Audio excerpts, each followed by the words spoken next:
Hello, I'm Dr. Terry Roberts, Music Director of the Florence Symphony Orchestra.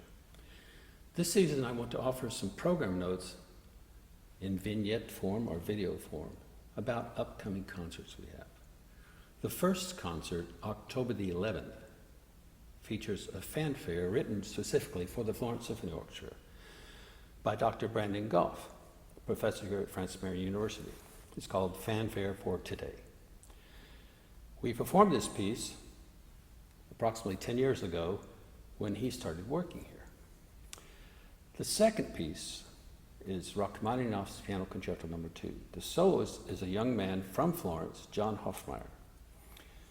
John has been in Europe and the United States performing, also pursuing his academics. I'll talk to him later about what he's up to now. So the third piece is Robert Schumann's Symphony No. 4. Schumann was considered one of the great German composers of the Romantic era, or the 19th century. He ultimately turned to composing after injuring his hand. He was going to become a virtuoso piano player. And at the same time, he was well known as a music critic. He started a journal called the Zeitschrift für Neue Musik, or Journal for New Music, that is still published today in Leipzig. So, Schumann's life was very hectic sometimes. His wife, Clara, was a virtuoso pianist also, and composed for piano. Now, Schumann had a hard time sometimes with characters, and you can see this in his piano works like Carnival and things like this. So we call these type of pieces character pieces because it's based on many characters. So he carried this over into his symphonies. He didn't actually start writing symphonies until later. He'd only written piano pieces and lieder, or songs for voice and piano. So Symphony No. 4, he wrote almost immediately after his success of his first symphony. So what happened to 2 and 3? Well, the publisher didn't want to publish the Fourth Symphony immediately. So he waited. Thus the numbering 1, 2, 3, 4. So the Fourth Symphony is in D minor, and it's considered a work in one movement. It still has the 4 sections of a classical piece: fast, slow, scherzo, fast. But he doesn't have any breaks between movements.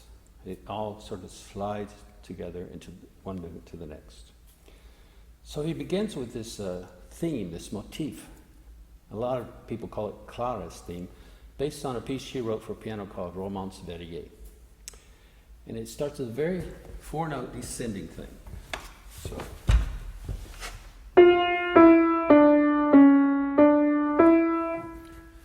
So this comes out again and again in different forms during the symphony, so remember this. Now, this is slow, very solemn at first.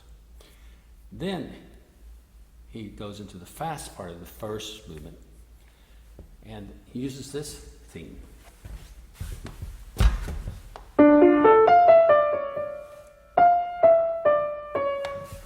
So once again, he's using that 4-note descending motif, but putting it in a faster way. So the first movement goes through this, goes through some modulations, but doesn't do what we call recapitulation. In other words, it doesn't go back to the beginning. It simply goes into the slow movement, or the romance as it's called.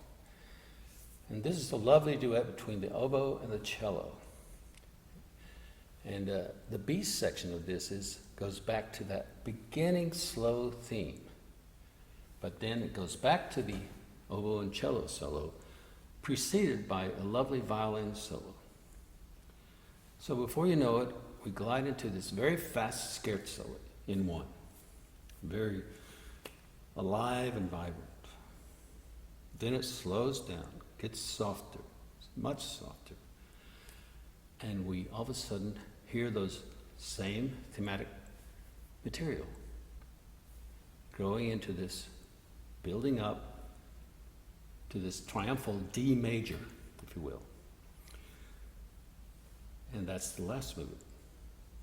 And we sort of like an epiphany. We are waking up, and it's great.